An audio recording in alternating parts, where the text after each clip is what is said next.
We want to get started here. Thank you for joining us. You're in episode 2 of Ask the Howlers, which is, I think, a great new addition to the VMware Carbon Black content roster. I want to thank Jackson Larango on the back end for putting this together, gathering the agenda, and going through the slides today. So let's take a look at what we're going to discuss. Head to that next slide. So 30 minutes, right? That's it, 30 minutes. We don't want to make this a long form webinar where we're pushing products on you, we're trying to sell. This is a thought leadership platform. This is an opportunity for you as the audience to interact with what we think are some of the best minds in security. So in these conversations that have been pretty well received so far, we're in episode 2, so give us your feedback. We'll talk about some of the latest security and threat news, right? So this is an opportunity for us to give you a digested view of all the stuff that's occurring in the world right now, in the world of security.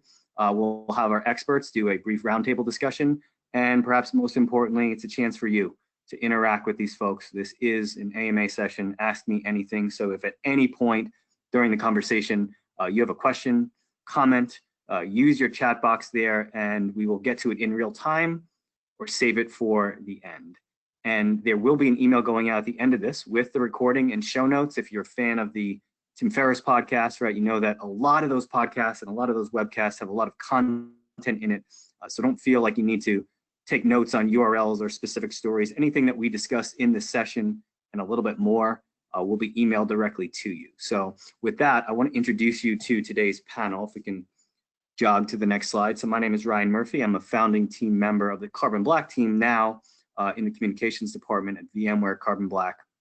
And as I looked at the roster for today's event, I was prompted. Right now I'm watching or have watched The Last Dance, the ESPN documentary, right, where they chronicle the Chicago Bulls 1998 season before they were disbanded.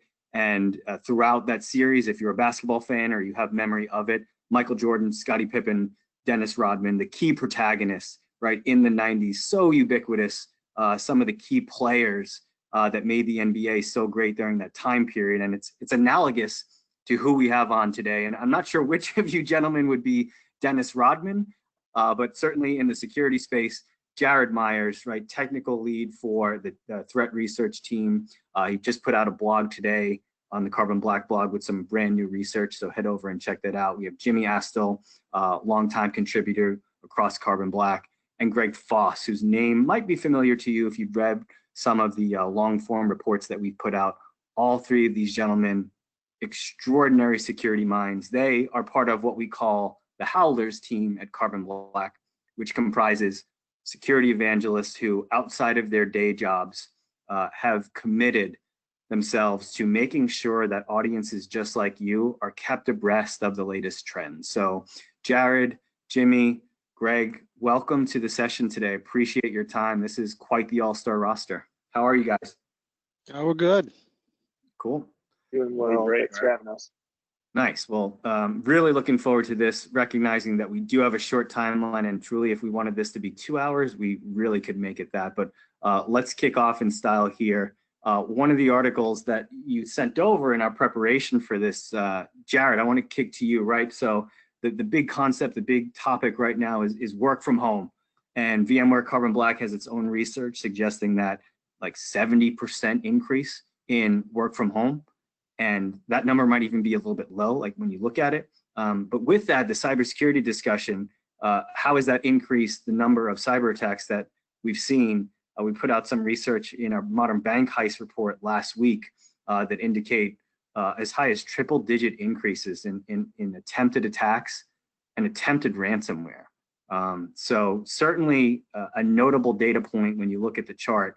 But outside of the VMware Carbon Black research, Jared, you pointed to NASA, and they're seeing double the number of attacks as employees work from home. What are your thoughts on that, right? An agency like NASA seeing that, aligning with Carbon Black's own research, and why do you think that's the case?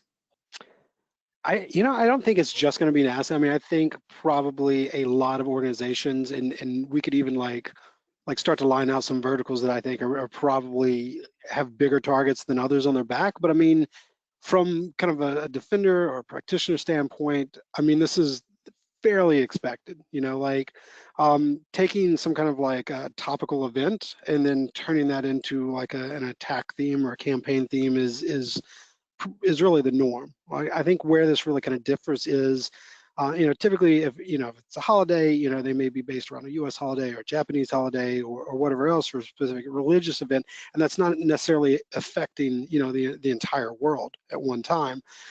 So I think what you're seeing is kind of, because this is affecting everyone, everyone in the globe, you have all these different attackers, whether it's criminal or espionage related, kind of regardless of what it is, focusing on this one, type of theme, in order to attack people from many different things, whether it's criminal, like I said, espionage related, things like that. So I think obviously you're going to see like spear phishing going up with like COVID-19, targeting. I think there can be a bit of a softer side to work from home, just because the constraints and security constraints may not be in place. If someone is on their local ISP and just VPN in, and it's split tunnel. I mean, there's kind of all these things that you have to think about, where you kind of increase really kind of your attack vector. I mean, let's be honest. I think most people that are working from home, they're out of their norm.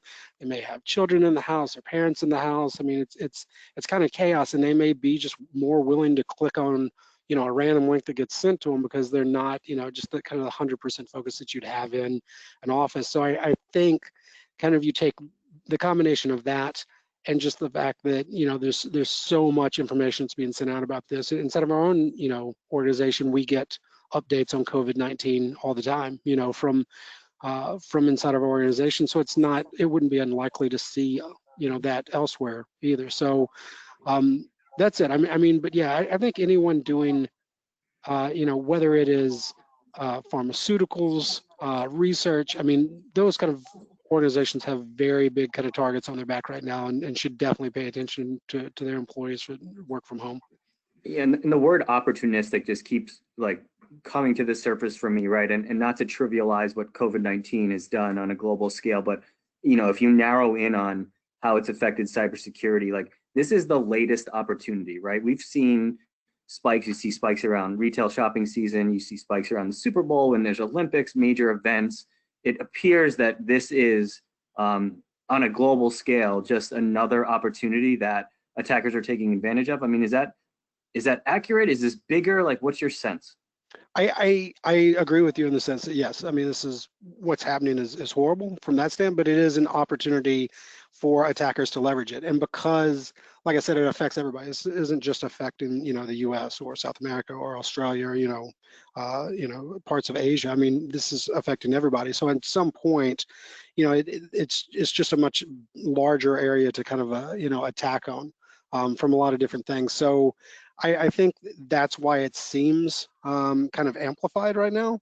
I think that there probably is an increase in attack. Obviously there is, but it's the fact that everybody's kind of using the same type of lure right now that it seems a lot worse. So yeah, and phishing, right, still yep. Kind of as a key, right, attack vector. I mean, it still works, right? Phishing works because every organization has somebody that will click on things. I mean, that's kind of all the foothold that they need. I think, we need to focus on kind of the fundamentals. And I think from security and practitioner standpoint, we have to kind of figure out kind of what is the new baseline normal from work from home. So you know what your network and your endpoints look like when they were on site. And I think teams should really kind of take this time, because we're going to be slowly getting back into the office. We need to take a look at what is normal now. What does this look like inside of our environment now, and how can we kind of baseline that to kind of catch outliers based off of how disparate kind of the workforce is versus everyone being on site, and then just kind of get back to fundamentals off of that. Yeah, Jimmy, Greg, don't want to leave you out of that part of the discussion. Any thoughts on opportunity and why you think we're seeing such an increase in attacks across the board? I think it's like the social engineering buffet, right? Right. Because just an attacker can really pick anything they want, and it's going to be really effective and cheap. But yeah, Jared, I think you nailed it. Greg, you got anything to add? No, I completely agree. I mean, Jared, you covered all the bases there. I think, people are always going to take advantage of crisis, and it's no different with COVID. Yeah, and so with that, right, let's pivot away from COVID for a second. I think our audience could turn on any TV station, internet streaming news, radio, and something about COVID. So we don't want to saturate you with that, recognizing that it's clearly the major news story right now, or among them. Let's pivot away, Jimmy. Something that goes outside of it. What's something that's overlooked right now? You shared a story from Threat Post on assault management framework. Take us through what you're seeing there and why you think that's important for the audience to know right now. Yeah, for sure. So this was a really interesting one, right? This was a remote code execution vulnerability in a very popular management framework that's used, configuration management framework that's used on Linux hosts. And like all exploits, the remote code execution exploits are the worst, right? You don't need to authenticate, and you have immediate access to a machine, right? Even ones that are internet connected. So in this specific case, there were two CVEs kind of chained together to do, bad things. And, one was an authentication bypass and the other one was a directory traversal bypass. It's sort of like the perfect storm of exploits, right? And so this was discovered by F-Secure back in March. And it took almost 2 months for us to see attackers actually using this in the wild. And so in order for you to be affected, right, you need to have a assault master sitting on the internet that's publicly accessible. And that's all it takes. And, with everything going on in the news, it was interesting for me, at least, to not see more media attention to this. Some pretty significant names were impacted by this vulnerability. And the reality was, and the recommendations given by the salt company were to essentially burn everything down and rebuild it from scratch, right? And with everybody working from home, everybody's kind of strained as it is. Like, this is a pretty significant, response that needs to happen. And so it was interesting how it kind of all laid out. And we've been digging into this within our team, for the past 2 weeks. And I think what was interesting about it from a threat intelligence perspective is the threat actors that were involved with this also were targeting Windows machines, right? But we saw like entire home folders of Linux users being charred up, SSH keys being taken out, a lot of coin mining, right, for Monero. You got to make that money. Bash history files, remote desktop config files, Redis databases, shadow files, custom man pages for custom Linux applications that were installed in those machines. So these actors were going after information.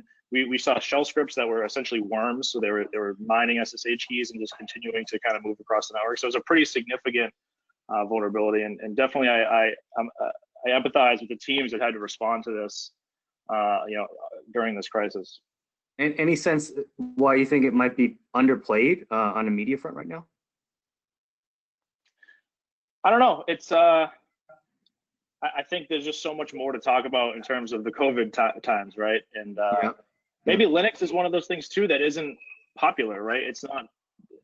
Certainly, when you think statistically, there's less Linux hosts than Windows hosts out there.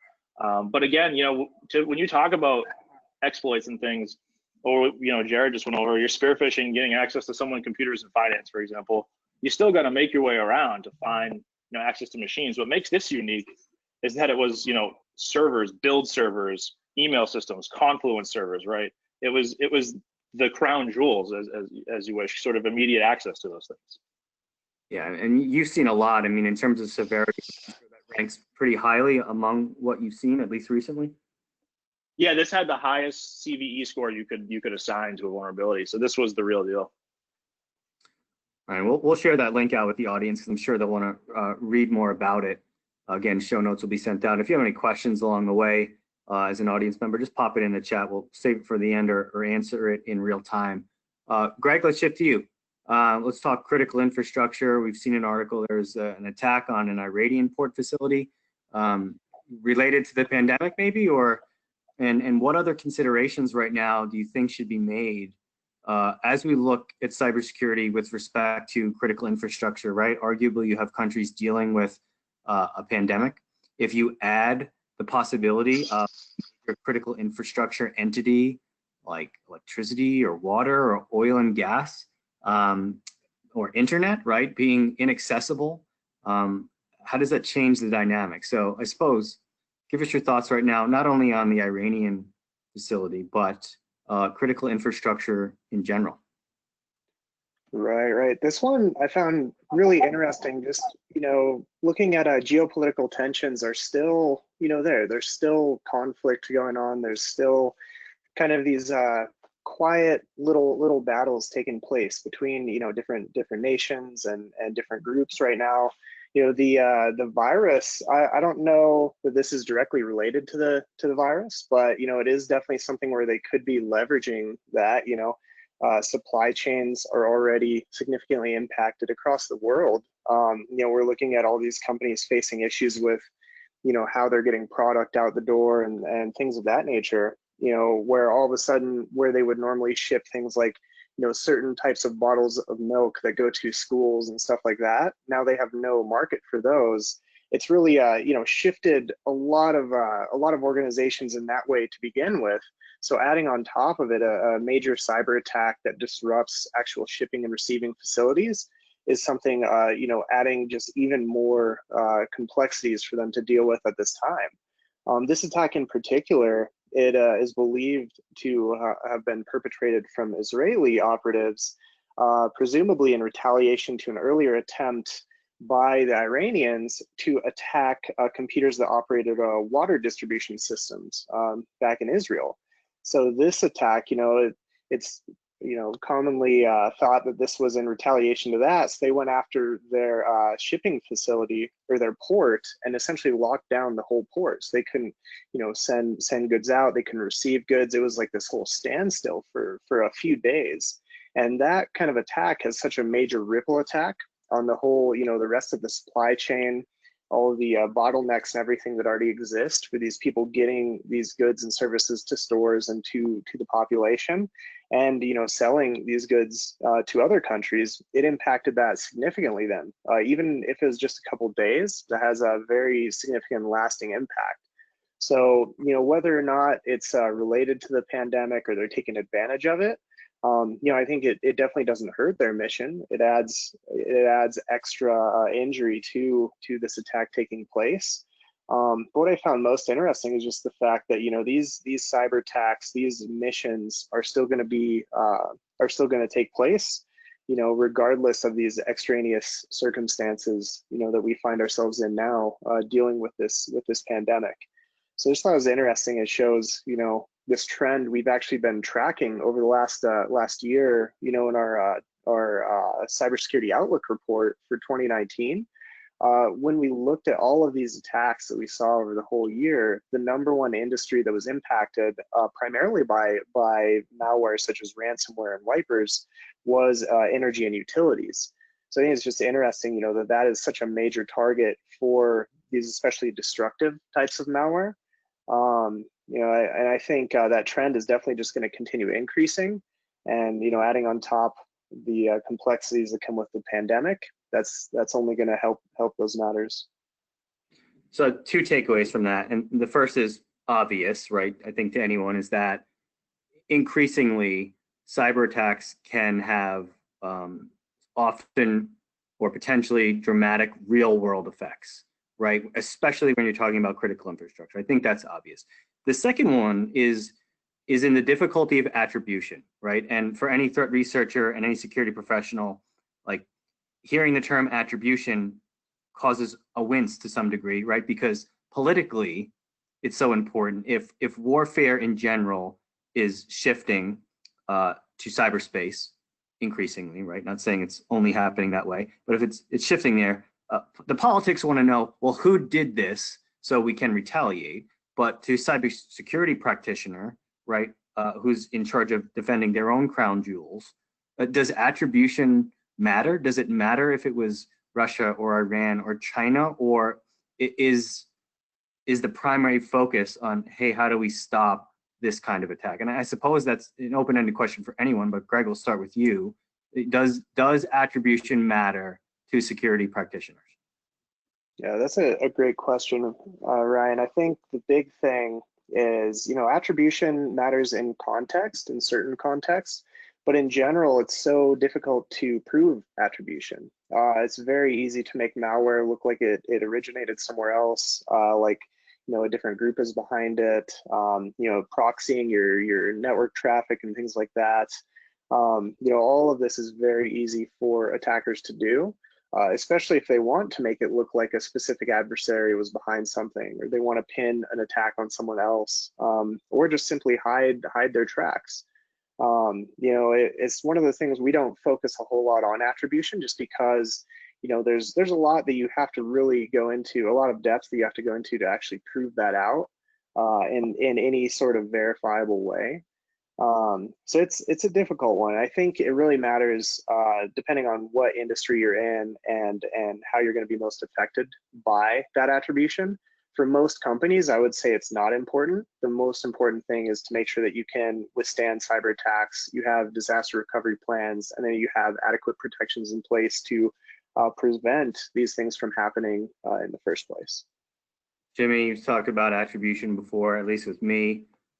Aligned with what Greg's saying there?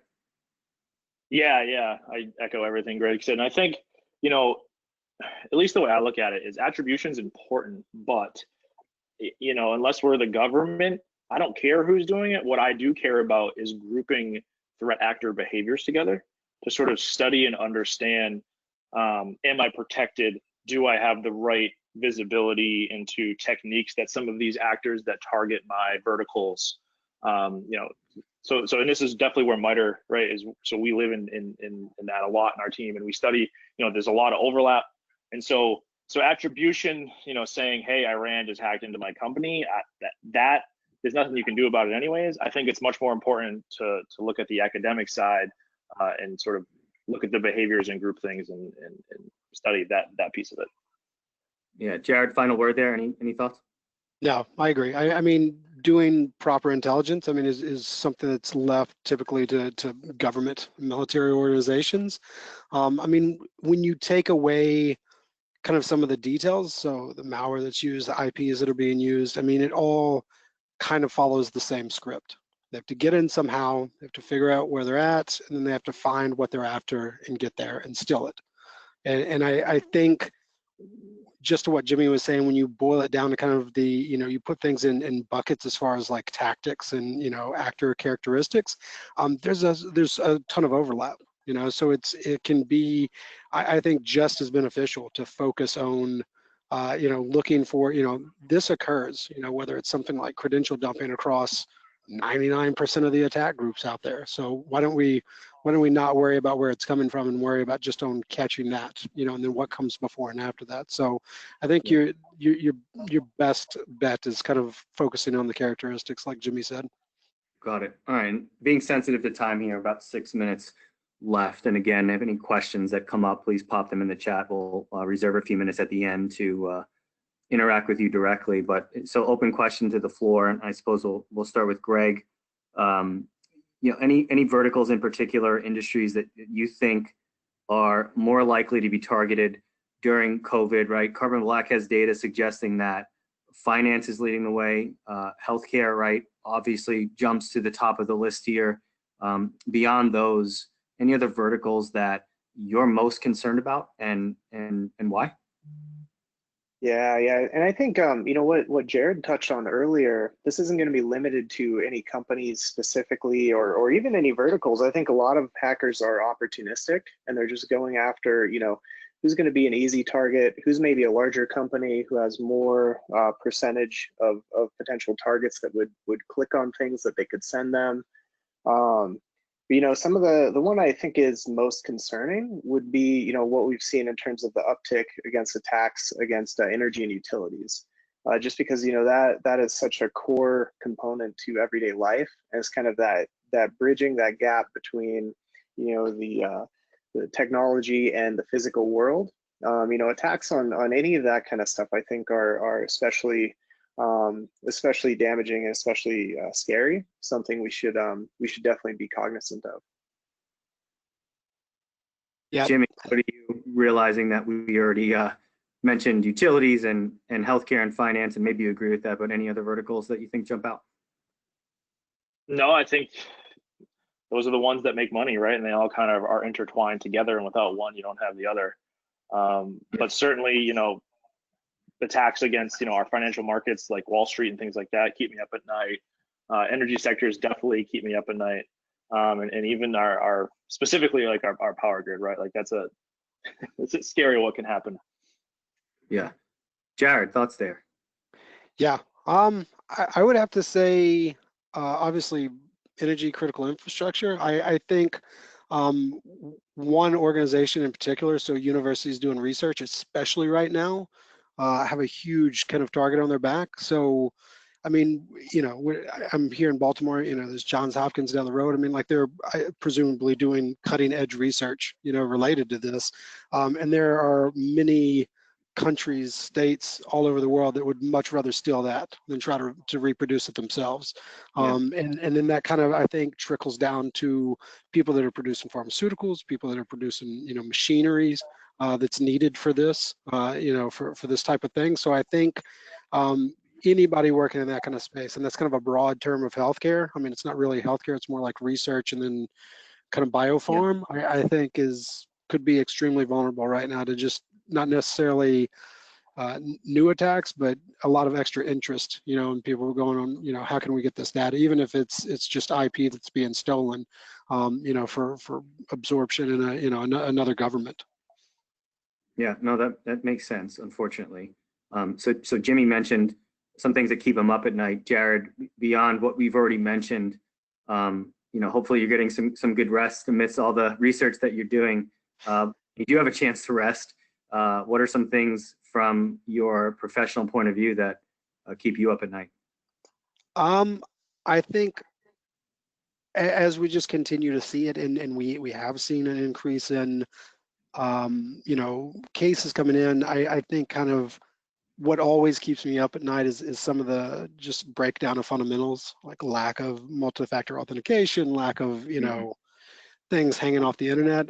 It's the simple things. I mean, big, bad, scary things can happen, but there's a lot of like little things that can happen, So those are the kind of things that worry me. I worry a lot, but those are some of the little things that worry me. That sounds like the blocking and tackling of security that too often people ignore. Greg, a chance to tell us what keeps you lying awake in bed at night sometimes? Man, I think, what Jared was mentioning around attacks against like these research facilities, companies that are manufacturing things like, the ventilator machines and stuff like that. That stuff's pretty scary, especially if they went in, say to a company doing research on the virus and just decided to, steal their data and wipe, what they have in-house, Who's to say they even know what to do with that data when they steal it, or what the reverberating impacts of that would be, how much further that could set the timeline for getting past this thing back. That stuff I think is especially scary. That and these attacks that are still continuing against hospitals and healthcare facilities at this time. Yeah, it's hard to ignore the healthcare, like the healthcare practitioner side of it. Knowing so many people that work in that industry and knowing the pressures that they're under right now. Gentlemen, thanks for the time today. And this is quick. It's hard hitting. We could talk for 2 hours and probably still not scratch the surface of your respective expertise. But before we sign off, I wanted to prompt the audience to join us for episode 3. It's going to be 2 weeks from today. We'll be talking a little bit more about working from home, what that transition is going to look like as folks either transition back to the office on a rolling basis, or in some cases, I think Facebook, I just got an announcement, New York Times alert on my phone during the session that they're offering employees the opportunity to work from home permanently. So how does that change the dynamics of cybersecurity? And during that conversation, we'll have some guests from outside of the organization, so from Albertsons and Milton Security, and of course, some guests from within the VMware Carbon Black universe. So again, thank you everyone for signing up. Show notes will go out. Thank you, Jackson Larango, for the back end work. A lot goes into these, making sure that we get these experts on. So thank you. Thank you to the gentlemen that have joined us today. And if you have feedback on these sessions, please feel free, send us a note. We'll pull up the Twitter handles for each of our respective panelists. Jackson, if you can go back to that. One last shot for the audience members. These gentlemen would each, I think, welcome conversation Again, Jared Myers out with a great blog today with his latest research. I think it's the lead item right now. So if you head to the Carbon Black blog, it'll be among the first things that you read. So Jared, Jimmy, Greg, thank you guys. I appreciate it. Thank you. All right. Hey, thank you, Mark. We'll see you next time. Thank you.